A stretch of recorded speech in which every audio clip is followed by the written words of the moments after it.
Hello, everyone. We are live. It is Sunday mic check. I have with me my faithful co-host Rajiv. I'm not alone. We're What's up? broadcasting What's to up? we're broadcasting to the right channels this week. So, thank you, Oh, good. Janelle, for reminding me this morning. Oh, you got a reminder message? I did.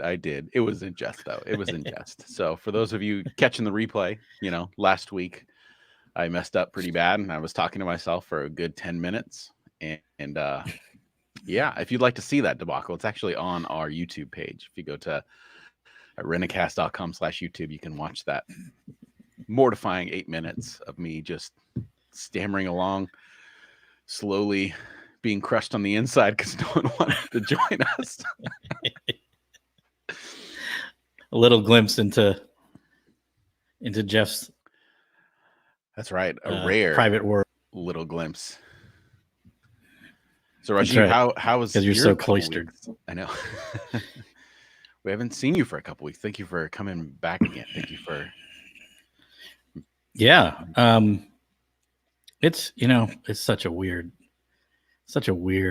time. It's hard for me to put my finger on it, and it's not a major secret, but I don't talk about it every time I talk.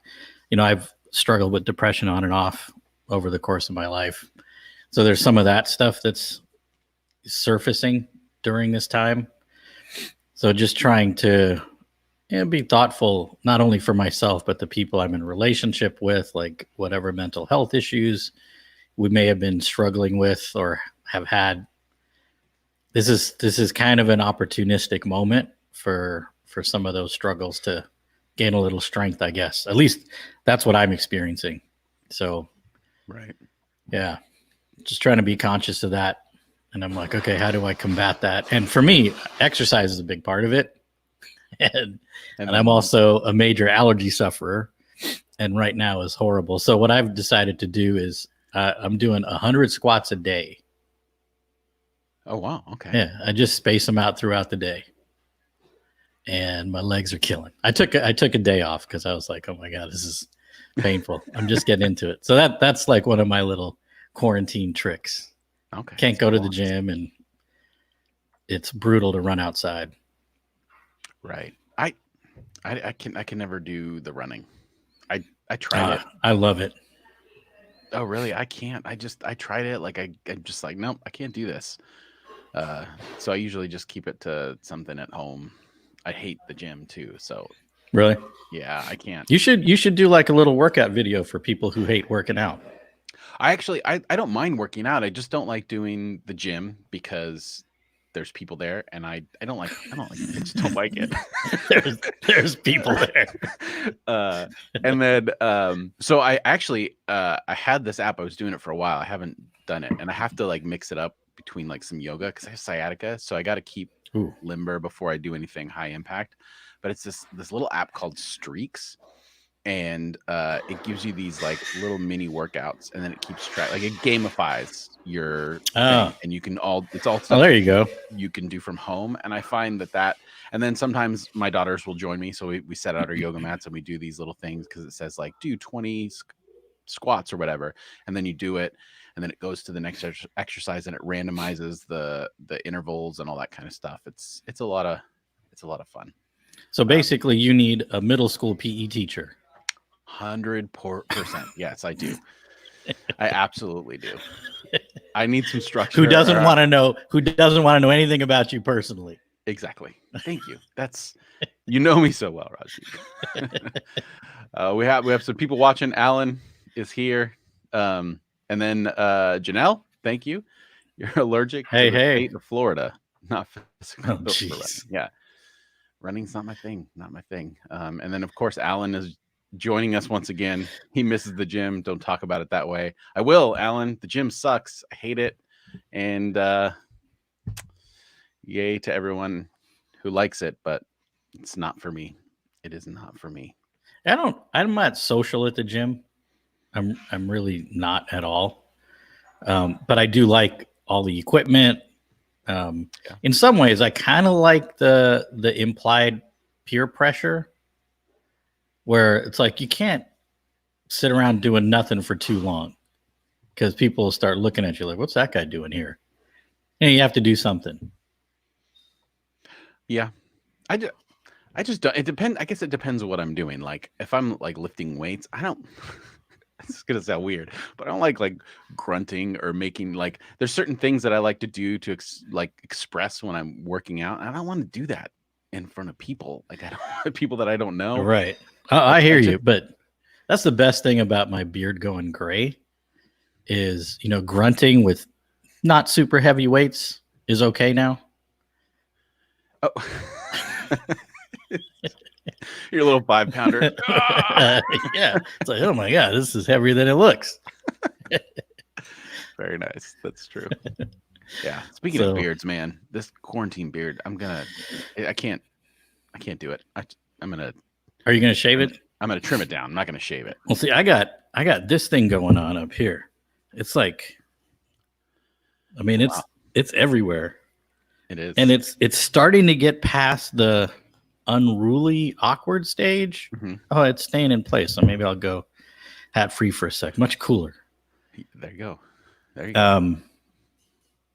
Yeah, I don't know. We'll see what happens after when I can actually go get a haircut without a semi-automatic weapon.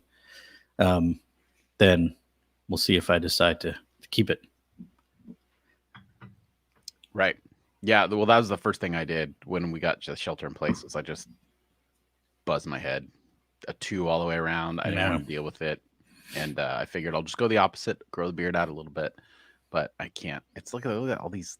I can't do it. I can't. Yeah. It's not all of us are blessed with the thick foliage with Alan's beard. Alan's wizard beard. Alan's wizard beard. Yes. True. Yes. Alan says, I don't know if you saw my other comment, but I don't think anyone who's been through serious bouts of depression or isolation can go through this without being reminded. Triggered. Yes, that's true. Well, yeah.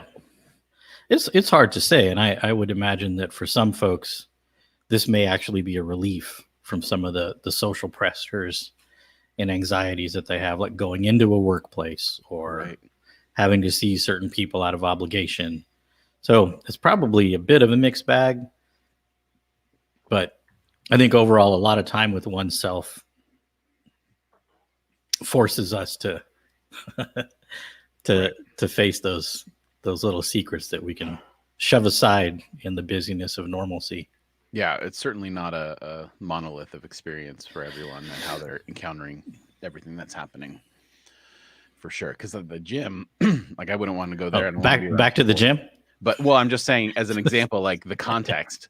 But I love going to the grocery store. I love shopping right now. Like just going and like seeing people at the grocery store and just having a little chat with the cashier, bring the glass, like those little things. And I miss going to work, miss going to my office, like just getting out. So I think it's I think it varies, I guess, also from day to day. Like some days I'm just like, I like your cashier's behind the glass, like normally, like the bulletproof glass, or just those new sneeze guards that they those put new up? Sneeze guards. Yeah, they put those up in our. I was like, oh man, Jeff's shopping in the hood.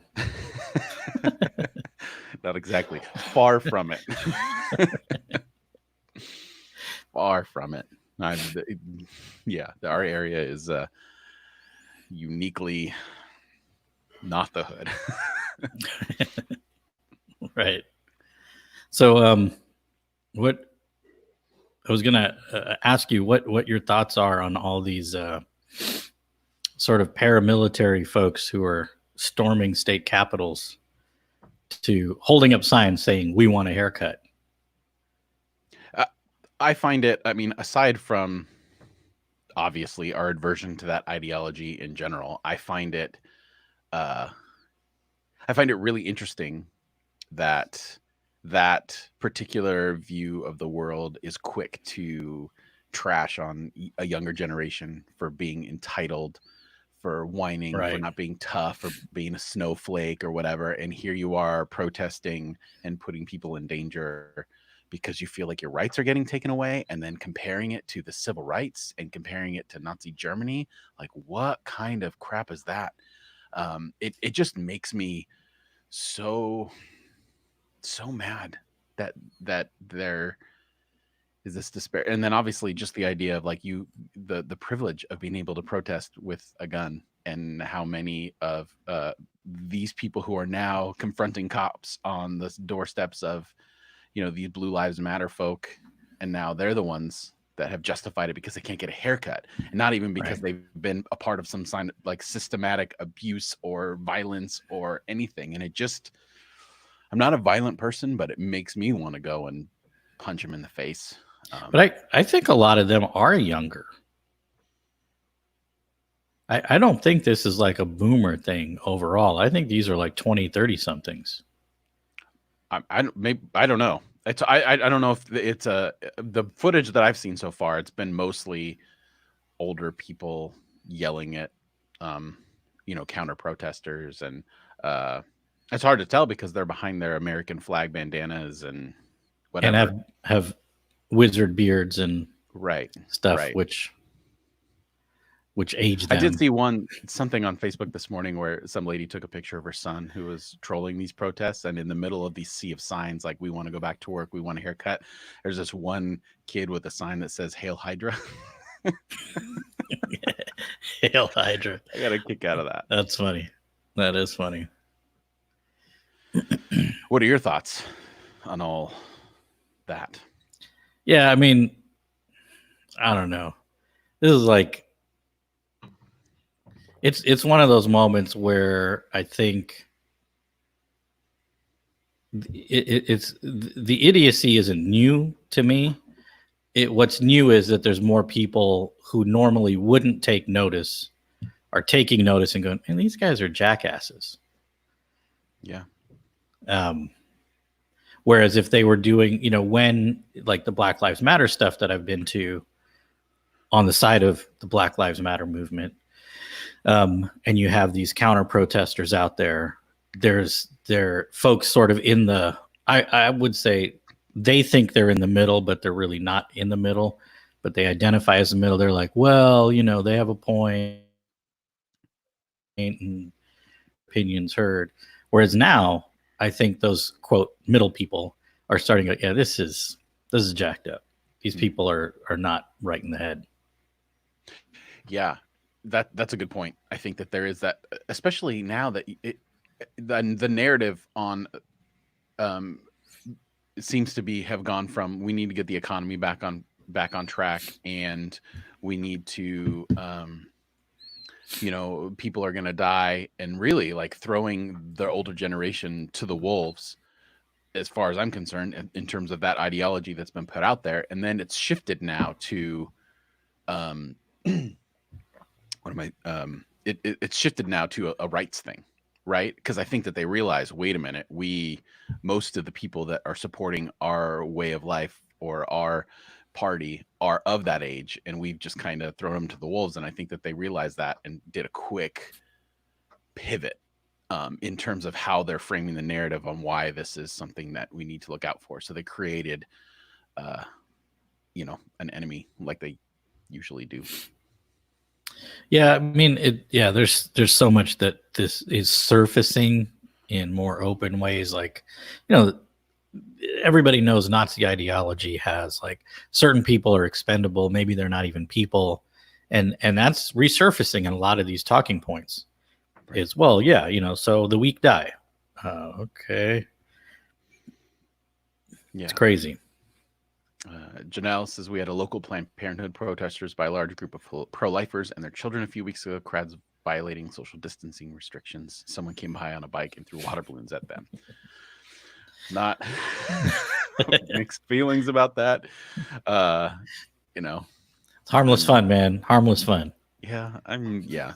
Not really. Alan, half of my news feed are people legitimately thinking the shelter orders are a government conspiracy. Yeah, I mean that's a big thing. The whole conspiracy of it. I've really appreciated. I don't think those thoughts are legitimate. They might genuinely be thinking that, but they're not legitimate thoughts. You mean like in terms of the validity, or you don't think that they actually believe those things? Well, it says are legitimately thinking, so have a legitimate argument for their thinking, versus I think they're genuinely thinking those things. Right. Understood. I get it. Yeah, I think Sorry, I jumped in. No, that's okay. I think I've really appreciated Mike McGarg's stuff that he's put out during this time, where he's given some thoughtful information on COVID, and then he also did one in particular to talk about like conspiracy theories, where they come from, how they rise up, and it's just been a nice. He's such a calming presence, you know, like if just you feel like he's really thought things through before he puts it out there and stuff like that. So I think it's been helpful for me to kind of get through this. And honestly, I haven't even been on Facebook. Like I go on to check this stuff to get ready, and then I'm off just as quick. I just can't.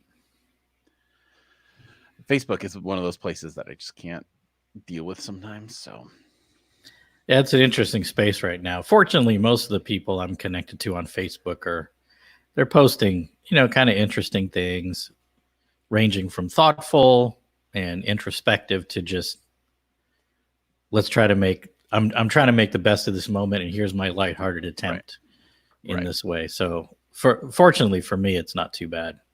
Twitter, on the other hand,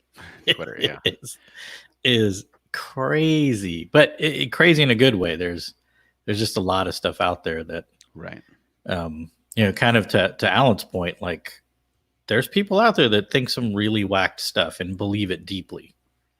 Right. Yeah, Twitter. It's the platforms are so unique. Like Facebook, it's just all people I know. I think that's why it's harder for me, because I've known them in real life first, and then we become Facebook friends. So it's like, oh, I can't believe you said that, or wow, I'm surprised you said that. Like, so it's more personal and it affects me more. But if I go on Twitter, I don't know anyone on Twitter except for you all. And most of the people that I follow on Twitter, it's more of like just trying to be a part of that conversation and just kind of take in where people are coming from. So I feel less affected by it. Yeah, sure. Yeah, sure. It's not personal in the same way. Right. It's not a reflection on your judgment. Exactly. Wait, these are my friends, and my other friends are gonna see these friends. Right. Yeah. Being knuckleheads. Yeah.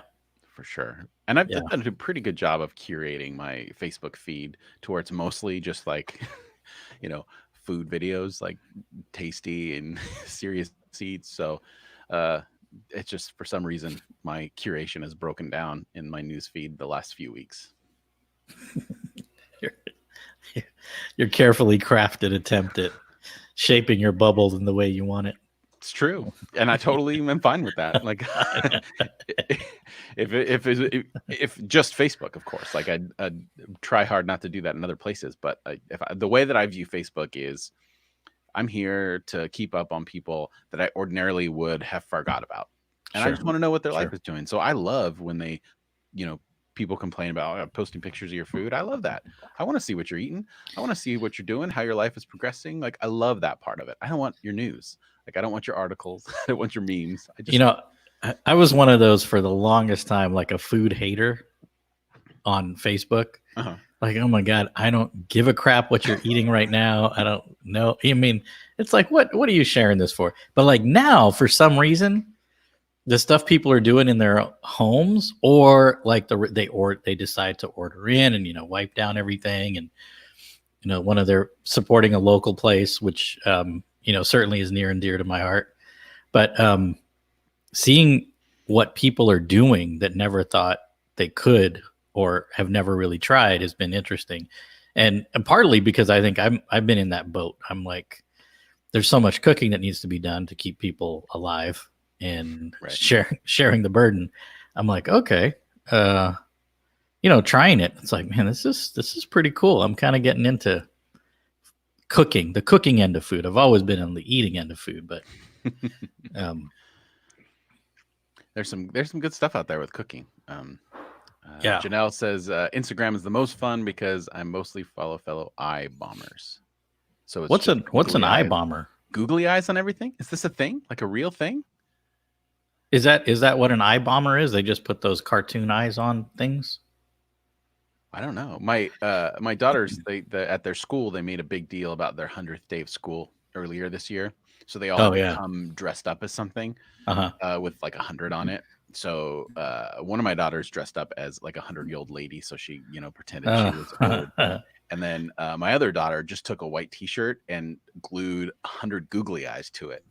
And we thought it'd be fun, but it was a little disconcerting. Like just these weird googly eyes just staring through her shirt. And then when she'd walk, you'd be like a really loud sound because there's all those like that rattle. Yeah. It was. So that's when I think of googly eyes. That's pretty funny. Forever. Janelle also said, I'm not a phone person, so I use Facebook to keep in touch with family. I never actually call because I'm a slacker. Who calls people anymore anyway? Like I can't remember the last time I was on the phone. Man, calling is awesome. I have these I call them like church grandmas. Okay. Who I love to see, and I have made it a habit of calling them maybe about once a week during this shutdown, and just have the funnest conversations. I got a great eggplant recipe, so I'm going to try that when eggplants are on the shelves, or maybe we'll grow some. So are they? I don't know what like the conditions are for growing eggplant. I'm not much of a gardener though, so. Oh yeah, that's man, you're such a foodie. You got to grow some stuff. It's a whole different ball game.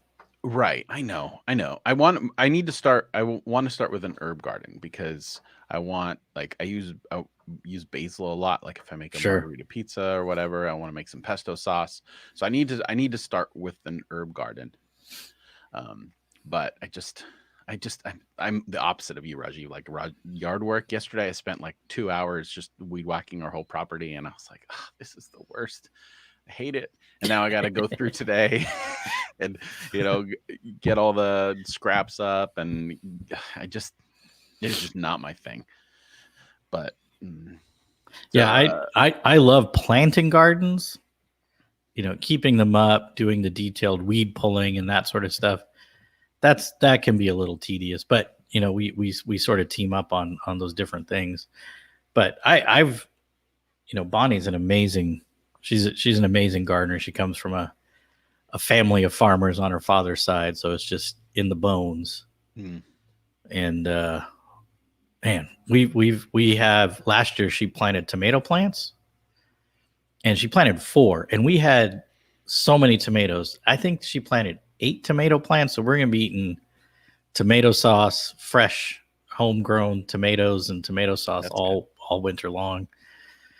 But yeah, and like some of the herbs like you're talking about, I didn't grow up this way. I grew up, in a pretty urban, suburban environment, and not a lot of farming in my family's blood. But like now when there's an herb needed, I'm like, where's this stuff? She's like, oh, we have it. I was like, where? It's not in one of these little jars. She's like, no, you got to go out. It's in that barrel over there, or in that section over there. Go just clip a sprig. I'm like, oh, that's how this works. Right. That's been pretty cool to sort of learn the arc of that, and now getting more being more acclimated to that way of being in relationship. It's just cool. Yeah. And it's new to me. It's something I've learned in the last few years. It's something I need to learn. My wife worked on a garden for a little bit, but she has such bad allergies that like she has to go for weeks without getting out there because it'll just mess everything up. So it's hard to maintain that way. Well, I found a really good mask about a year ago, and I've now seen it like at some of these protests. It's like an industrial grade mask. So it's like this big one, and it's got the 2 like round filters that you add on. And that thing is great. It's not something that I would wear in public normally, but I'm contemplating doing that now to actually get out, to go on a bike ride or start walking and jogging again. But for the yard, I use that religiously, and it's been a huge help. I have one of those too. I was trying to do some woodworking stuff a while ago, so it's good for like sawdust and all totally. That stuff. But totally, you can't talk to anybody with one of those things on though. No. No. So you can't be social while you're out there pulling weeds or whatever. No, but that's good. I like just putting my earbuds in and just getting it done and concentrating on it. So I like the end result. Like I like a clean aesthetic outside. So, but just the process sometimes, I don't know. Janelle, going back to that, putting googly eyes on random things to make people smile. Just go check my further back Insta feed. I am going to check that out. Actually, I think that's funny. I think that's good. Uh, yeah. So, how's everyone else doing out there in the comments? Let us know you're there. How are you working through everything? Any watching anything good? Cooking anything good? Listening to anything good? I find that I've listened to a lot more music since this started because I'm podcasts I listen to primarily, but I don't have a commute, and it's hard to when I got so much stuff around me to do stuff like concentrate. Where music, I can just kind of like sit in it, and so I've been listening to the newest Pearl Jam album that came out a couple weeks ago, and it's so good. I'm really enjoying that one. I love Pearl Jam. They're my favorite. I haven't listened to the new album though. Is it out on like Spotify, or you have to download it? Yeah, you can get it on all the streaming platforms. And then I just saw it on Apple TV. You can buy like a visual version of the album. So I guess they filmed some stuff, and I saw a couple clips of that. It looks really interesting. They always have unique visuals.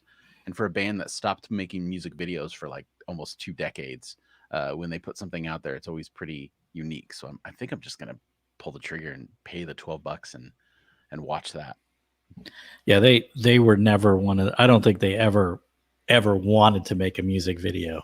Right. They're one of those. That's not what we're in this for. And then you have artists like Madonna who would have never made it at all if it weren't for the music video. Right. No offense to Madonna, but she's a great entertainer, but she's not a good singer. Well, I mean, how many pop stars are really? Oh, some. I mean, your girl Christina from the 90s, I would say. I think later the quality in terms of people's voices. I think some of them their voices are underrated because of all the splash. Perhaps we'll look at Britney Spears. Madonna. I was going to bring her up. Britney can sing. She's not Christina or Jennifer Hudson, but she can sing. Well, I mean, they have to be able to sing, but I'm just saying, like, in terms of the singing quality to their level of popularity doesn't. I don't know. That's just me. Well, but sometimes it's a merger of multiple talents. True. That then propel somebody. Speaking of talent in singing, I don't know if you saw this video that went around, and I brought you. I think you'd be able to appreciate it. But there was a radio station. I think it was a Sirius something, whatever, had the Puddle of Mud do like an acoustic set or whatever, and they did this cover of All Apologies by Nirvana. Mm-hmm. It was the worst thing I've ever seen in my life. Like, it's become this like meme. Like, just go next time you're on YouTube, go Nirvana, Puddle of Mud, and watch this train wreck of I don't know what happened. Like, I don't know if he couldn't hear himself or whatever. And then later, when he tried to justify what happened, he just attacked people that criticized him. But why would you put something like that out? Well, I think it was live, like it was a streaming thing for the radio. But I think the radio station has since taken it down. But because it's gone viral, and it's there, and it is so bad, like so bad. Because when you hear that song, especially in an acoustic set, you think of Nirvana's acoustic set from the 90s, which is the greatest unplugged album ever. Like, it's so good. And then just to compare to what he does in this section, it is, oh man, I don't know if he would ever be able to recover from that, like, professionally. It was so bad. So anyone listening, you should check that out, because it's, especially if you're a fan of the 90s, and it gives you vibes of like early American Idol, where they just had people on that were bad. Like, it was so bad. So bad. Anyway. Okay. that just sounds awful. It's like, why would I put myself through that? Just to mock someone else? Not to mock someone else, but just to humble yourself, to realize no matter how good or professional I am in an area, I can always remember that I need to practice and hone my craft. William, something good to see and hear is this. We can't check the link, so give us a little bit on what that is, William. And then Janelle, I Oh, a love me week bit. some grunge. Well, who doesn't? Who? Yeah, of course, of course. Who's your favorite grunge band? People that are engaging with us right now. Who's your like go-to grunge band? Going back to what William said, the Tears for Fears singer Kurt Smith playing Mad World. Oh yeah. Oh yes, I saw that video. That was beautiful. Yeah. The Kurt Smith has a semi-reoccurring role on Psych. He's always on there, or he's been on there like 4 or 5 times, I think. And it's because they're big Tears for Fears fans. So, Janelle, your favorite grunge? Janelle, you picked my favorite band. Look at that. Some synergy, some bi-coastal synergy here. You don't like Soundgarden? I do. I love Soundgarden. Pearl Jam's my favorite, but Soundgarden is up there. I can't. There's I know the earlier stuff is good, but for some reason there's some tracks on the Super Unknown album that was more their mainstream album that just, oh man, like I Fell on Black Days is one of my favorite songs of all time. Just I love that song. I think I'm more of a fan of Chris Cornell than Soundgarden as a whole, even though I really love them. But yeah, Soundgarden is fantastic. Well, yeah, Chris Cornell is like in his own plane. I mean, even when he was alive, I mean now too, but he's yes, I think Soundgarden was his best, the most appealing work to me that he ever did. You know, like Audio Slave and some of the other stuff is good too. But I don't know. I just love Soundgarden. And I mean, Pearl Jam is up there too. There's absolutely no question.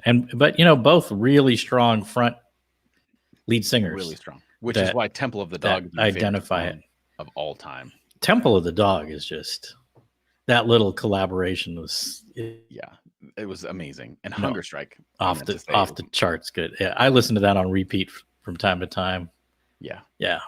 Hunger Strike is my favorite song of all time. Like I listen to it anytime. It's so good. I mean, you know, they're popular for a reason, but like, you know, another one is Black Hole Sun. Mm-hmm. Ooh, I just get lost in that one. I mean, it's not a Temple of the Dog song, but that actually might be my least favorite Soundgarden song. So good. I like it, but I thought I liked the deeper tracks on that album a little bit better. But maybe just because it was over, I don't know. But everything they do was gold back then. Yeah, it was played a lot. It got radio play, and is that just the hipster in you, Jeff? You can't like something that's that popular? Maybe maybe it's the grunge 90s Gen X in me. Not the hipster part. Yeah, it's like, if you know about it, I don't like it. It's a fine line. No, I remember liking Black Hole Sun, but I think for me, like the longevity of a song is if I've listened to it a bunch, and then do I ever get to a place where like I'll turn it off after 30 seconds. And I got to that place a couple times with Soundgarden, so it didn't have that, like, not Soundgarden, but that Black Hole Sun. It didn't get to that point. Whereas Hunger Strike, I've never stopped that song in the middle of it. In fact, I've sat in my car if I got home too soon to finish out the song. Sure. Yeah, that marker in the relationship with a band or music is really interesting, because that just happened to me about 8 months ago with Sublime, where I was like, okay, I'm gonna skip this track and see what's next, and it shocked me. I was like, no, it's kind of a sad, not a breakup, but you know, it is. I'm wondering if we're I mean, we clearly have a certain era of music that we're into right now. Sure. Anyone else? Bring the comments in. We could talk about grunge for the rest of the day. Well, we could talk about pop. We could talk about whatever. I have listened to whether we know about it or not. Right. True. I'm always open to hear about new music and learn new bands. I could go listen to anything from hip hop to pop to metal to grunge to whatever, except for country. I can't do country. Like I can do old, like I can do some uh Johnny Cash, like stuff like that. Like his cover of Hurt is I think the greatest cover of all time. But oh, Janelle, this hits home for me. Formerly classic rock station started playing stuff from the 90s. Rebranded as iconic rock. But we've rebranded as iconic rock to make us 30-somethings feel better. I remember the first time I heard a classic rock station playing something from when I grew up, and I was just like, no. I don't know if I can live in this world any longer. That's such an interesting line to cross, right? It is. Where it's like some of the stuff I listened to, I think even made it on the oldies station. Mm-hmm. Like stuff from the 80s. Yeah. Is like oldies now. It's insane. Which that makes sense. That makes sense. Give it a few more years, Jeff. It won't bother you so much. No, it won't. It depends upon the how do we feel about Hanson, yeah. William? Hey, I like Bop. I will turn up that song. If it comes on I don't go seeking it out, but if it pops up on my pop radio station, I will turn that up. I sing along. It's fun. I agree. It is. It's fun, and they're kids. Like they're talented. Fun. Like how can you cute little kids, man? Yeah. They're like your neighbors. Yeah. Who have a garage band that sounds halfway good. Right. I think maybe we've lost some credibility with William now. Maybe it's okay. He's like, man, one more disappointment in life. But yeah, I'm with you on that one, Rajiv. I think if the Bop song comes out on the radio, I'll turn it up. I'll listen to it. But the truth is, I have no idea what other songs they do. I have no idea either. I would never go out and seek their album. One. But Janelle, I was just gonna say something about this. Collective Soul, right after the Allman Brothers, was all kinds of mind trippy the first time. Now I'm used to it. Collective Soul. But go ahead.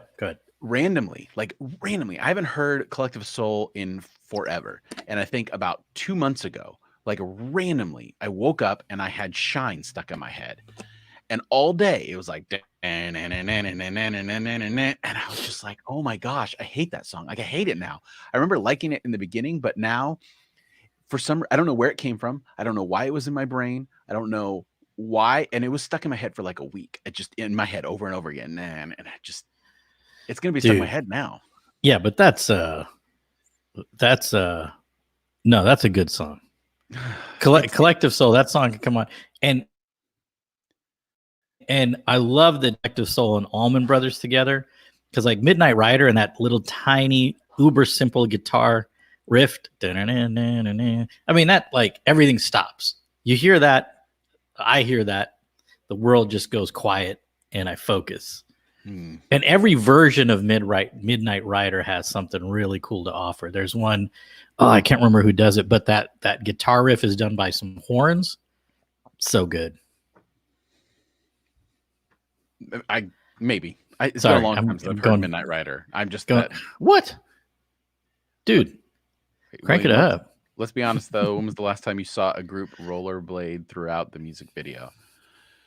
It brings me back to a time where, let's be honest, going to the skating rink in junior high. These were good times. See, when you were in junior high going to the skating rink, were inline skates already a thing? Yes. See, there was no such thing. Okay. There was no such thing when we were hitting the roller rink. Oh man, it was those nasty ass. We had metal wheels for a while. Oh wow! Like there were, you'd use them outdoors, like in the neighborhood. Oh, I didn't. And they far back. They wouldn't let them into the, like you try. Friends would try to. I didn't own roller skates, but friends would try to take them. And I was one of those wall huggers. That's terrible. I was just there for the girls. Come on, man. The disco ball and the music, that was pretty cool too. Yeah. I mean, and the arcade.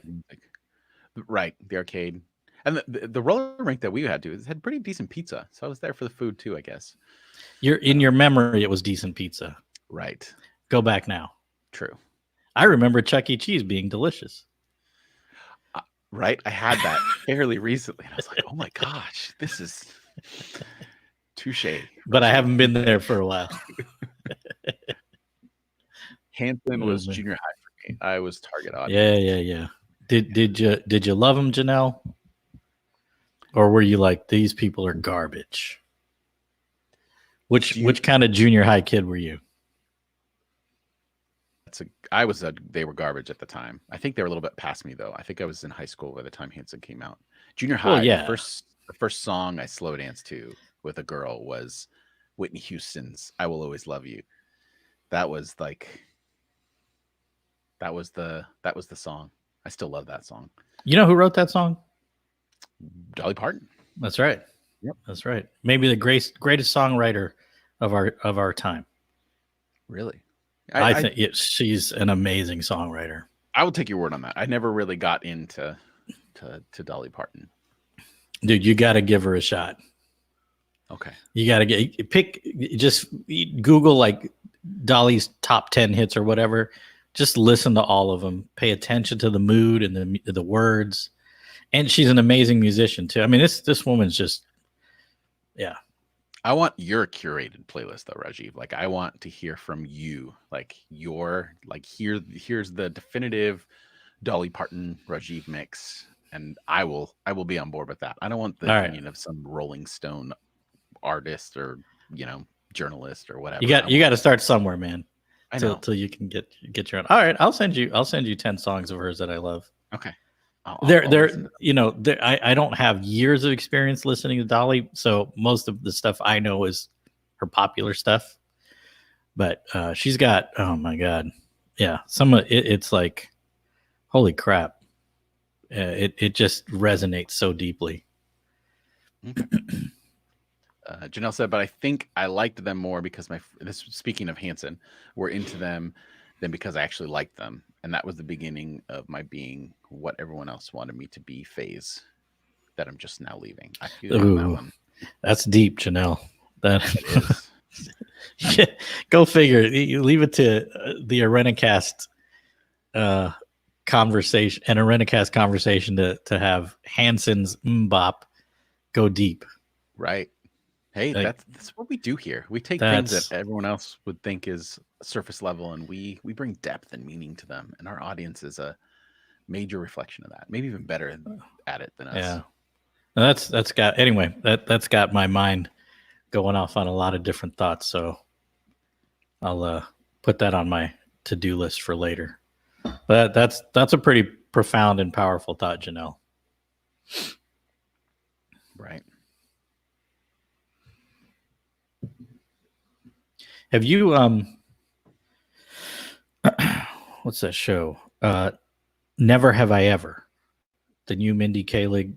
I've heard about it, and show I've heard that on wonderful. Netflix. It's freaking fantastic. I mean, I love it on so many reasons, on so many levels, being an Indian immigrant. And this is a show that it's like, God, to have had a show like that when I was going through my early adolescence would have been just such a godsend. But what's weird is, like watching that now, I'm able to kind of recapture some of that stuff from before, from early on, and go, oh yeah, okay. But yeah, it's so good. Some of it doesn't avoid stereotypes, but it digs into them a little bit and goes beyond them. And I love that she's, the main character. She's just a kid. Yeah, she's just a kid and has all the normal kid stuff, which, in a lot of cultures, a lot of particularly more conservative leaning cultures tend to be in denial about. I'm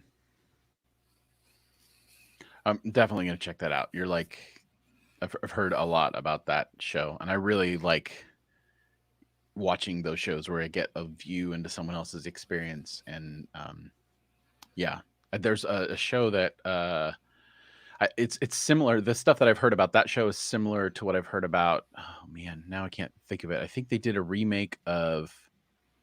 Is it All in the Family? Netflix had a remake of one of those older show. Yeah, one day at a time. One day at a time. That's right. Yeah, which is great. Yeah, that's and I've heard great things about that too. So I've heard similar things in terms of like the vibe that it gives, and it gives you that old sitcom sense, but it also has like a lot of depth and heart to it. And those are good shows to have right now. And I'm excited that they're coming from, non suburban white Full House type archetypes. So I'm excited to watch some of those. I'm excited for my daughters to watch some of those sitcoms because they're real palatable for them. They started watching one on Disney Plus called Diary of a Future President.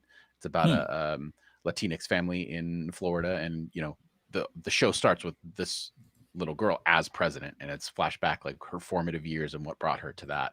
And it's I've really enjoyed watching that with them. Although it's a little out of my wheelhouse because it's very much like a young lady show, and there are young lady things in adolescence that I don't understand. So we were watching, not that I'm uncomfortable, but I'm just lack of knowledge. We're watching an episode where they're talking about their first period and stuff, and I'm like, they're asking me questions. I was like, I don't know. Like, I don't know. You have to, not to be cliche, but you have to talk to your mom. Like, I don't know. That's not my experience. Yeah. Another good show is Gentified on Netflix. I've heard of that one. Oh my God. That one at this point, although I haven't, I'm not too many episodes into Never Have I Ever, Gentified is like, it's up there, man. It's so good. It's so good. And it complexifies.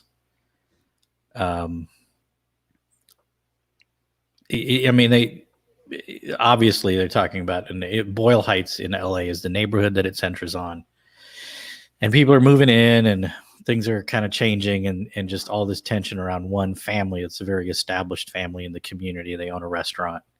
It's good. It's really good. I'm probably going to watch it again.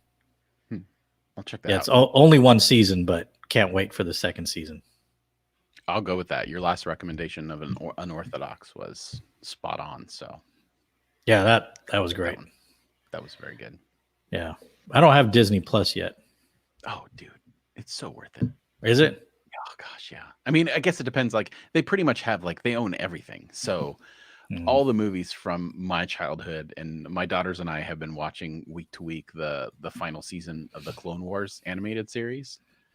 And it is the last season is so good, especially the latter part centers on Ahsoka Tano, which is Anakin's Padawan, which isn't mentioned in the movies, but this whole series is kind of his relationship with her. And you can kind of see this last couple episodes have overarched with episode 3, where Anakin turns into Darth Vader. So you kind of see some of the more intimate personal things that kind of led to that. And the Ahsoka Tano character is so fleshed out through this in terms of a growth period from when she starts to this point now, where she's kind of the center focus of a lot of the storylines. And then they announced that Rosario Dawson's going to play her in season 2 of Mandalorian, and Rosario Dawson's like one of my favorites. Yeah, she's awesome. And it's really great. Like, we've just been having a good time watching week to week, anticipating the next episode. I like that Disney Plus releases their stuff week to week, that we can't binge it. It gives us something to look forward to and talk about. Like, maybe this is a bad thing and I've ruined my daughters forever, but I think, like, after the second episode, we had after one of the episodes of The Mandalorian, we had like an hour-long conversation about what we thought was going to happen in the next season. And it was so much fun just to nerd out with them and get their opinions on stuff. And the stuff one of my daughters picks up is like crazy. I was playing a Star Wars game with my nephew on Xbox Live, and it showed the exterior of the planet that our battle was going to take place on. My daughter comes in the room and she's like, "Oh, that's this place." Like, she named it right away. And I was like, "Oh yeah." Like, it's crazy. It's so much fun. That description that you just went through, it's clear that you're very passionate about it. But as you were talking about all the details and the character development, I'm going, I know more about menstruation exponentially than I do about anything that Jeff is talking about right now. I know. I get into these little modes and I see it. I see people's eyes gloss over, like, what are you talking about? I'm not. It's just like, Oh man, I wish I knew more so I could talk to my friend Jeff about it. We have plenty to talk about, Rajiv. There's all kinds of good stuff. That's true.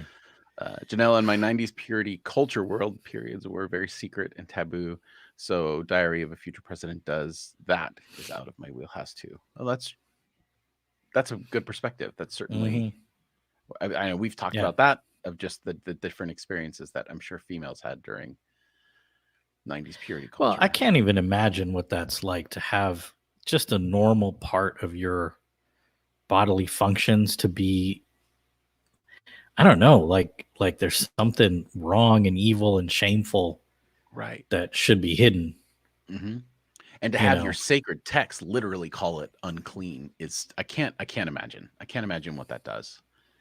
Yeah, it's nuts. But yeah, got to normalize that stuff. It's part of life. In fact, without it, there would be at least no mammalian life. Right. And I find that when we had that conversation, when they were asking about that, when we were watching that show, I found myself kind of like just instinctively going into that mode of like that young male mode of like, ew, gross. So we don't need to talk about that. So I was trying to like say you need to talk to your mom without making it like this big, like, ew, that's not something I deal with, or that's like something I think is. And it's really interesting that even now that I felt that inside, and I don't know if it's like habit or what. And I felt I sat on that for a few days. I was like, man, why did I like internally get to that place? And I realized that there's still a lot kind of there that I can instinctively other something so quickly and dismiss it. And I'm glad I caught it. I'm glad it didn't like express itself on the outward. Speaking of that, Caitlin, thank you for joining the conversation. Have you all seen the documentary short period End of Sentence? Was nominated in the 2019 Oscars. So good. No, I haven't seen that. I haven't even heard of it. I'm assuming it's talking about a period like what we're currently discussing, but no, I haven't. That sounds maybe give us a little quick couple sentence synopsis of what we'd be in for to watch that, because that does sound I'm always good. Sounds very good. Yeah, it does. Check it out. These Sunday mic checks are becoming some of my favorite time of the week, Rajiv. I'm glad you're back this week. Yeah, it's good. It's good to be back. It's a nice push to get up and do something at a reasonable hour on a Sunday morning. Right. Yeah. Hopefully down the line, I guess not hopefully, that means that our co-host will be out of a job, but we have our Sunday. We'll see. I mean, we're just sort of experimenting with some things during the quarantines. Right. So we'll see. People might get busy and be like, yeah, Sunday morning, we got other shit going on.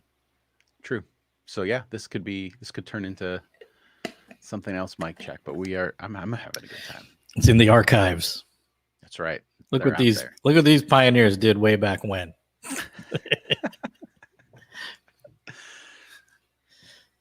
Pioneers, it's a strong word for pioneers, man. So Sunday morning live streaming pioneers. It's true. I'm glad we just found a platform that works for us, and that we're able to. The platform we're using is pretty effortless to kind of get out there and do that. So while we're waiting for some more comments, I don't know. Don't forget that our current episode is out, and our next episode on our second episode on truth is coming out on Tuesday, and we will follow it up with our continuing the conversation. I hope you all enjoyed that one. Here we go, Caitlin. Indian young women quietly leading a sort of revolution, reclaiming women's bodies and tearing down the taboos around menstruation, among other things. Wow, that does sound really good. Yeah, I remember seeing the information about that swirling around during Oscar season, but I remember thinking too, like, I need to watch that, and I just haven't. So we'll check it out. I have a long list of Oscar movies that I still need to get to and watch, but I'm glad I watched. I think we've said this before, but Parasite. I did get around to that one, and it was So good. Oh my gosh. Yeah, that it may be the only movie, I can't remember when I was like, well, actually, Moonlight deserved Best Picture for sure. It did get it though. Yeah, it got it, and then this one where I felt like absolutely I got it right. Right. I mean that whole Moonlight announcement fiasco was like, fuck this, man. Like I stood up, I can't remember what I threw on the floor, but I threw something on the floor, and I was screaming, I was livid. Right. And then it was like, oh, it like, man, what is wrong with people? But was it the year after or 2 years after that they had the Green Book then won? It felt like such a and Green Book is such an interesting thing. I mean, I thought it was both of those actors are such good. They're so good on screen. So I enjoyed watching the two of them. But then, the whole white savior theme kind of was like, it's kind of problematic. But I also have so much respect for Mahershala Ali that I was like, if he's in it, I'm going to just be open to it and see where it goes. Jeff, we've lost you to another planet. Alan's aliens have succeeded in making themselves known. So wish you well in whatever existence is next for you. I'm back. Oh, hey, is it you, or have the aliens like taken over your skin? It's about I'm a cyborg. It's a Westworld scenario right now. I'm telling you, man. I don't know. Right. Yeah. So I'm using my DSLR camera for the webcam, and I have limited battery space, and I have on order a battery that goes in that I could hook into AC power that was supposed to be here yesterday. I was, every time I heard something along the door, I was like, oh, it's here. And of course it didn't. So I have like 3 batteries on standby. So if it ever goes like the rainbow, whatever, I'm just switching battery. I'm still here. I promise. Soylent Jeff is people too. Yeah. Pay close attention to the shit he's saying now, people. It could be could be insidious. Well, or maybe that's a sign we're talked out for today. Maybe you are. I'm good, but we'll see. I don't want to keep it. I don't want to prolong our I don't know what here. else to say. Well, I was going to comment on the movie Green Book. I agree. Like that's the difficult part of it is that obviously good actors and competent filmmakers, but it was a story that's from like a bygone era, like that 90s, the way that people, the colorblind aspect of approaching race kind of in the 80s and 90s, or not the 80s. The 80s was really bad. Like really, really bad. But the 90s trying to kind of get that, and it just felt like so out of place. And I don't know. Yeah, in some ways though, I think it's good to be reminded of what's still out there, and the fact that Green Book was as popular as it was. But it wasn't that popular. I think it was a more reflection of the Academy and the people that are voting for those movies. Yeah, maybe where they are. They're trying real hard. Right. And I mean, the whole thing is disingenuous. Like, I think award show, whatever, but sure. But I do think it's a reflection of where people's mind are who are in power of our narrative. And I think that's the thing to keep an eye on. So I think it was I was heartened with the win of Parasite, because it wasn't just that it was like a person of color, but it was a foreign person of color, someone who's not from the United States, expressing a cultural snapshot that is not ours. And that was what really does it. And then just the competent filmmaking, like just how all the tones that he was able to balance in that film, and the tension that was there, like it was, oh my gosh, it was just brilliant. It definitely my favorite movie of the decade, possibly ever. So good. Yeah, that was great. It was really good. Oh, another speaking, we're talking about the Green Book and race and some of that kind of stuff. One of the shows that I'm really loving right now is Black AF. Oh yeah, I saw a little bit of that. It is so good. So good. Yeah. I love like every second. I need to And check it out. some of the stuff is just like, it's really funny, but it's very biting and reveals a lot. It's just good. Yeah, And I've seen all the trailers and the promotional stuff for it, and I just haven't gotten around. yeah, to watching it. none of those do it justice. I was like, oh, Really? I'm gonna watch it because it looks, I don't know, it looks interesting and a kind of a fun way of doing that reality style, sitcom-y thing. It's a little bit messier, and yeah, the content is absolutely fantastic. And I'm glad they made it. Okay, I'm definitely gonna check it out. I mean, I like the cast a lot, so I've liked everything I've seen. They're crazy good. Yeah, they're crazy good. All right, man. All right, well, that'll do it for this week's Sunday Mic Check. We'll see you all next week. Don't forget to follow the feed or go back and listen to Casey's Thoughtful Thursdays. It's always really good. Always appreciate hearing from him. And then next week we'll be back. And then the following day we'll be back again for our continuing the conversations. And yeah, so we're still trucking along. Post your COVID hairdos on our Facebook page. Right. Yeah. Or even in the comments of this video, just throw your throw them up there. What are your creative strategies? I actually started after I get a shower because it's getting so long. I'm using barrettes to like hold this part down so it's not all in my face, and it's starting to work. It's actually retraining stuff. I would like a picture of that. Fascinating. With the barrettes? Yes, with the barrettes. We need a barrette picture in our life. Sure. I've lost all vanity. Not at that point yet, but I may be there soon. No, we know, Jeff. We know. All right, man. All right, well, thank you everyone for joining us, and have a wonderful rest of your weekend, and hopefully we'll see you soon. Peace, love, and hugs. Bye-bye.